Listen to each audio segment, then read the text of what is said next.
Magandang araw mga kababayan dito po sa buong Pilipinas at sa ating mga OFWs sa buong sanlibutan na ngayon ay nanonood sa programang ito kung saan ako ay pinayagan muli ng korte upang makapagbigay ng isang video message sa inyo pong lahat. Kinalulungkot ko po na baka hindi ako payagan sa face-to-face debate, pero sa kabutiang palad ako'y binigyan ng pagkakataon ng korte na makapag-video message sa inyong lahat. Ang una-una ko pong advokasya, ako'y magtatrabaho po. Pupunta ako sa politika, hindi ko hanap ang pera. Hindi ko hanap ang katanyagan. Nasa akin na po lahat yun. Hindi ko na po kailangan yun. Ako'y magtatrabaho lang at tutulong para mabigyang solusyon ang ating mga kinakaharap na problema. So, yung aking pong paggobyerno ay ang tinatawag na laban sa korupsyon, yung governance and anti-corruption. Gagawin ko ang isang pagtatatag ng isang truth commission. Binubuo ito ng mga ordinaryong mamamayan upang imbestigahan ang mga kaso ng korupsyon sa loob ng ahensya ng gobyerno. Susuportahan ang pananaw na ito ng isang advokasya pa rin na may parusang kamatayan o death penalty sa mga korap na politiko na napatunayang may sala sa malawakang pagkubkub o sa pagwawaldas o pandarambong ng pera ng mga Pilipino. Yan po ay advokasya rin ng isa kong kasamaan sa PDP Laban, si Atty. Vic Rodriguez. Pareho po kami riyan.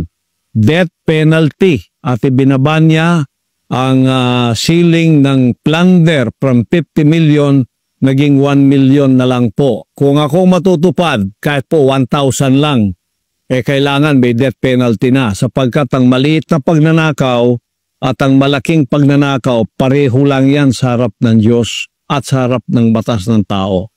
Pangalawa po, yung sa kalusugan. We need a healthy Philippines. Puro kailangan malusog ang mga tao.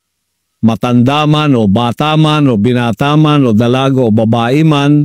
Kaya sa kalusugan, ini-endorso ko ang Mobile Health Services Program upang dalhin ang serbisyo ng kalusugan sa lahat ng ating mga mamamayan. Mga kabilang na rito ang pamamahagi ng libreng gamot. Direkta ito sa mga liblib na pamayanan gamit ang mobile clinic sapagkat hindi lahat maka-afford ng pumunta sa ospital. Ako po ay nagkaroon ng pneumonia. Dinala ako doon sa Philippine Heart Center. Nakita ko doon ang mga nakalinyang tao sa kanilang garahe, yung kanilang parking lot, no?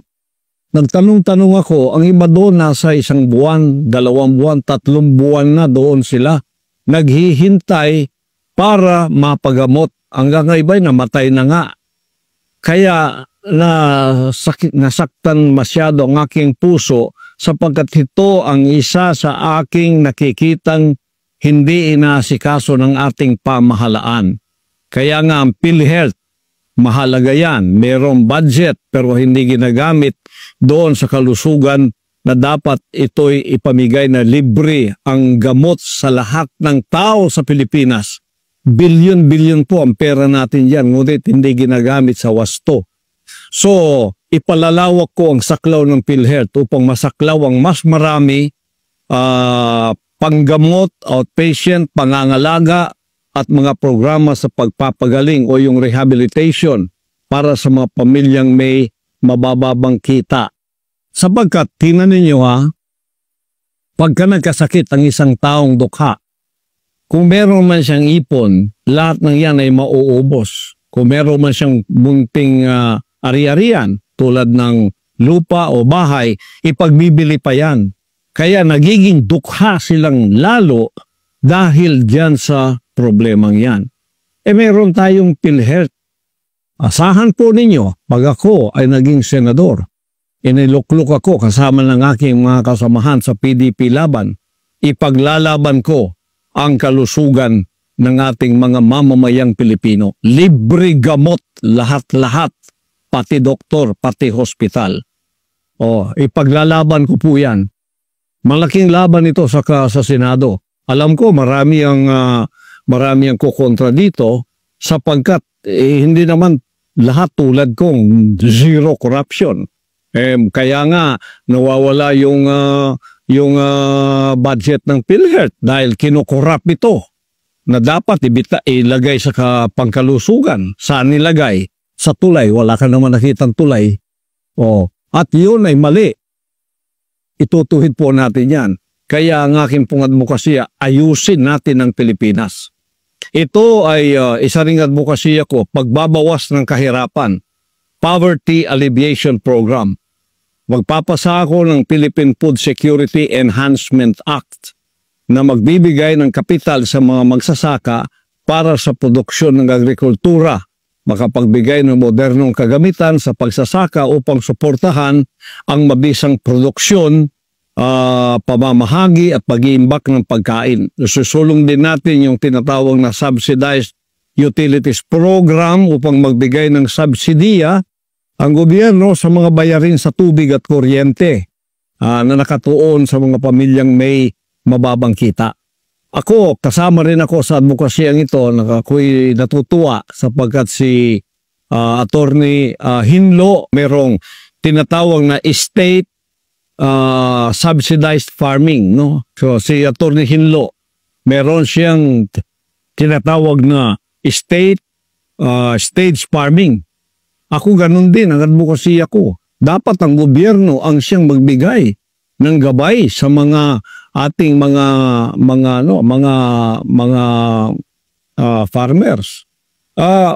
Mahaba-haba po ito kung i-explain ko sa inyo lahat dito. Mamaya na pagka tayo ay nandyan na sa Senado kung ako'y papalarin ng dakilang ama, so sasabi ko po sa inyo, nakadetalye na po yan lahat sa aking panuhala. Detalyado na po yan kung paano gagawin. Ngayon, medyo mga ano lang ito, mga introduction lang para sa inyong kaalaman. Pagkatapos, hindi lang ang pamayanan ng dapat malusog na Pilipinas, kundi may edukasyon na Pilipinas. Kasi nakita ninyo, ang edukasyon natin, napakababa. Marami ang college graduate pero hindi naman makapagtrabaho. So magpapasa ako ng School Infrastructure Development Bill upang maglaan ng mga pondo para sa pagpapabuti ng pasilidad ng paralan, lalo na sa mga rural na lugar upang matiyak ang kalidad ng edukasyon.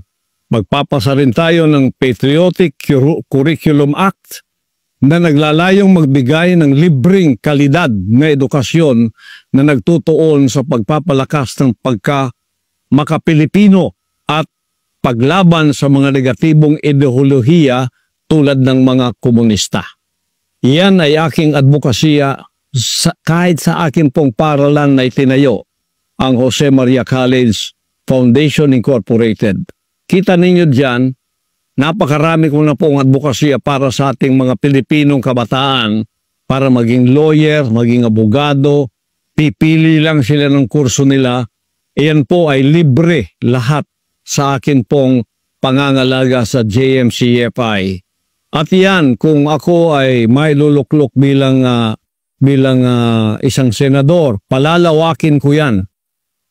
Paaralin natin ang napakaraming mga patriotic Filipinos na magkaroon sila ng curriculum na magiging mahal nilang Pilipinas at mailayo sila sa mga nakakasirang ideolohiya na nagtatanim ng galit o hate. Yan ay ang CPP and PNDF. Ialis natin sila dyan. Lalis natin, kasama na rin dyan ang advokasya natin sa kapayapaan para maalis din naman sila sa masamang bisyo tulad ng droga. Isa rin sa ating advokasya yung peace and order. Magpapatuloy po yung ating laban sa droga. Magpapatuloy yung laban natin, laban sa mapanirang ideolohiya. ng CPP and PNDF. Ipagpapatuloy ko po yan sapagkat yan ang advokasya ko kahit noong ako ay wala pa dito sa larangan ng politikang ito.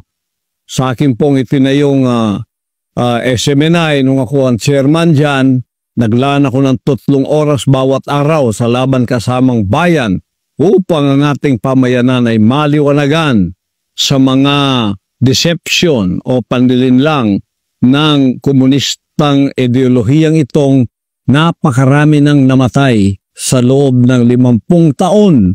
Ganon din karami ang namatay, mga 50,000 na ang patay. Wala man lang crime against humanity ang ginawa dyan. Tingnan niyo ang ating Pangulo, 8 years, 43 ang naakusa sa kanya. Crime against humanity na. Yan po ay injustice. Yung walang pagkawalang hustisya, asikasuhin po natin yan. Yung freedom of religion, tututukan ko po yan. Yung separation of church and state, ayusin natin yan.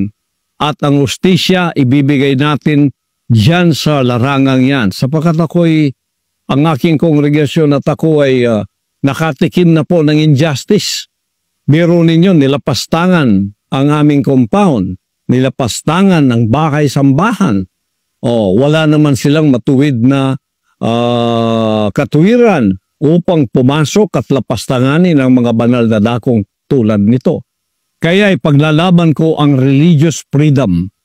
Puprotektahan ko ang lahat ng mga relihiyon basta't pagkilala sa Diyos at merong kabahagyanan sa relihiyon. Ipagtatanggol ko anuman ang inyong relihiyon ay hindi pwedeng gawin ang ginawa sa Kingdom of Jesus Christ na paglapastangan, pag-abuso ng gobyerno o ng pamahalaan. Isa po yan sa mga drive natin. Ngayon, ako po ay bukosere ng kalinisan ng kapaligiran. Ilulunsad ko ang Greening and Beautification Project. Kabilang ng pagtatanim ng puno, mga bulaklak, pagpapakalat ng mga buto at bulaklak upang mapalakas ang biodiversity. Sasagawa ko ang National Cleanliness Drive na mag-iempleyo sa mga walang trabahong Pilipino upang panatilihin ang kalinisan sa buong bansa. Susulong din natin ang turismo. Ang propose ko na Tourism Connectivity and Enhancement Act upang lumikha ng isang modernong network ng transportasyon kabilang ang sistema ng bullet train at kalsada na nag-uugnay sa mga pangunahing sentro ng turismo. At iyan ay i-apply natin sa buong Pilipinas, lalong-lalo na sa napag-iwanan na isla ng Mindanao na tinatawag nilang Sub-Sahara Mindanao. Hindi na po maging Sub-Sahara to sapagkat ito ay magkakaroon ng modernong transportasyon, lalo na mga train systems natin na siyang magbibigay ng mobilization sa ating pamayanan at ng kanilang mga produkto. At nakadetalye na po lahat yan. Hindi ko lang pwedeng sabihin lahat dito.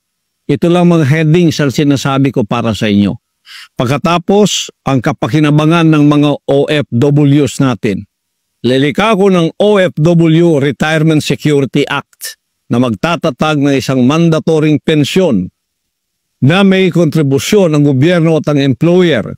Isusulong ko rin ang tinatawag na Retirement Savings Program, RSP, kung saan magkakaroon ng tax incentives ang mga OFWs katulad ng tax deductions para sa kanilang kontribusyon at tax benefits on withdrawals. Pagsasabatas ng mandatoring pagtalaga ng legal at medical attachés sa bawat konsulado o diplomatikong post upang may kaagapay ang ating mga OFW sa panahon ng kagipitan at pangangailangang medical o legal.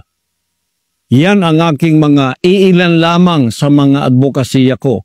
Sa akin pong pagkakulong dito, mga 70 na po, 70 ang bill na nagawa ko. Isusulong ko ito upang maging batas diyan sa Senado kasama ng aking mga kasamahan. Kaya both straight PDP laban. Bakit po the straight PDP laban? Para tuloy-tuloy po ang aming mga advokasya. Walang kokontra, walang kakalaban. Kami pong lahat ng kakaisa riyan. Pagkatapos, siguridad pa rin ito ng ating Vice President na pinaginitan ng mabuti. Kita ninyo, ini-impeach ang isang Vice President sa mga unfounded na mga akusasyon tulad ng intelligence funds, samantalang billion, trillion ang nilulustay ng mga nasa kapangyarihan. Wala namang mga pagtawag sa Kongreso upang ito'y imbestigahan. Ngunit hindi tinantanan ng ating Vice President upang siya ma-impeach. Pag na-impeach po kayo, perpetually hindi na kayo makapaglingkod sa bayan. Hindi na kayo pwedeng maglingkod pa. Perpetual po yan. O kaya habang buhay, hindi ka na pwedeng pumasok pa sa paglilingkod sa bayan. Yan ang gusto nilang mangyari kay Vice President Sara Duterte. Kaya pag straight vote po kami sa PDP laban, ang boto namin ay siyam. Kailangan ng siyam na boto ng mga senador upang hindi po ma-impeach ang ating Vice President Sara Duterte. Kami po yun. Kaya wala pong magmamali o straight tayo. Huwag na po kayong lumingon pa sa iba. Straight tayo. Kung mahal ninyo si Vice President Sara Duterte, straight po ang ating pagboto.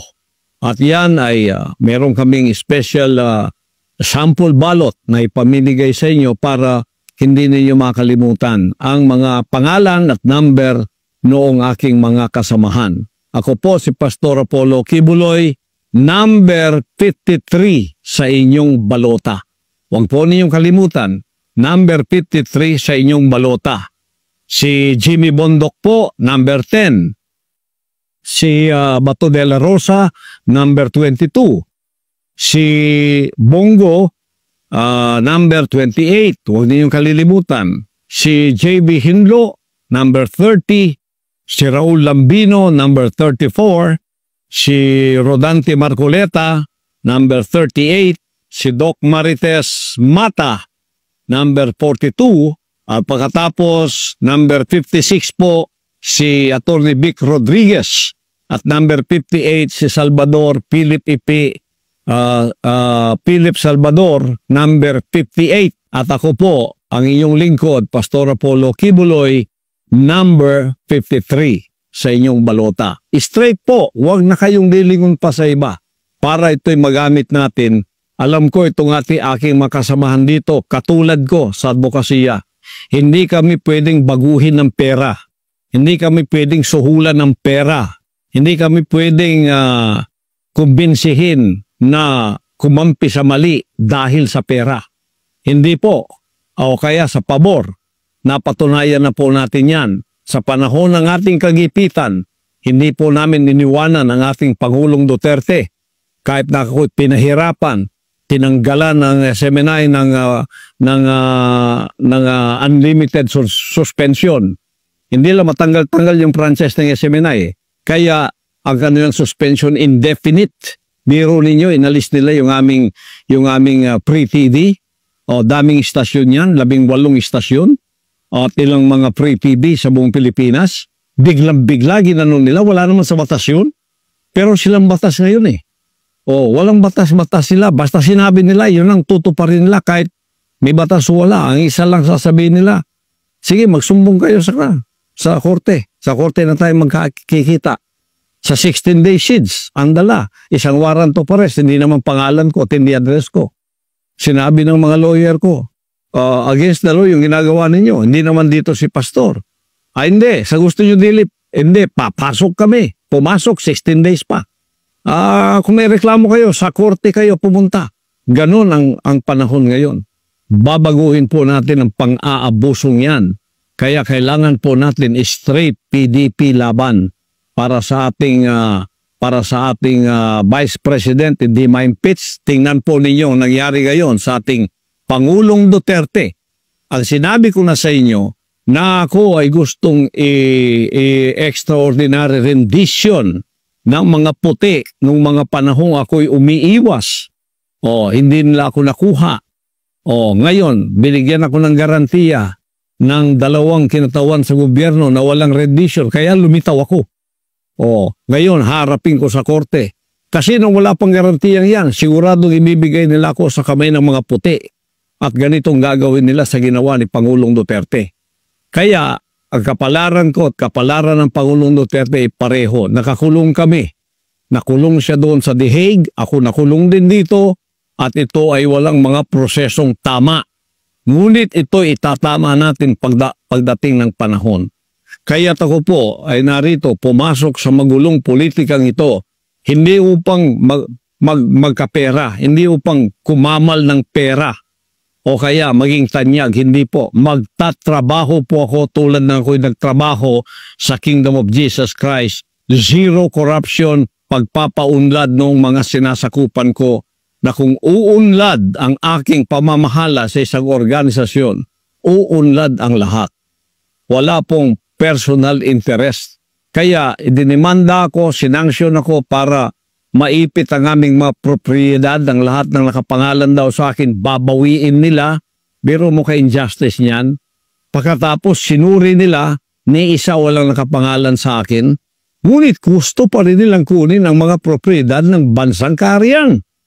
Anong klase ito na itutuwid natin ang injustice na ito?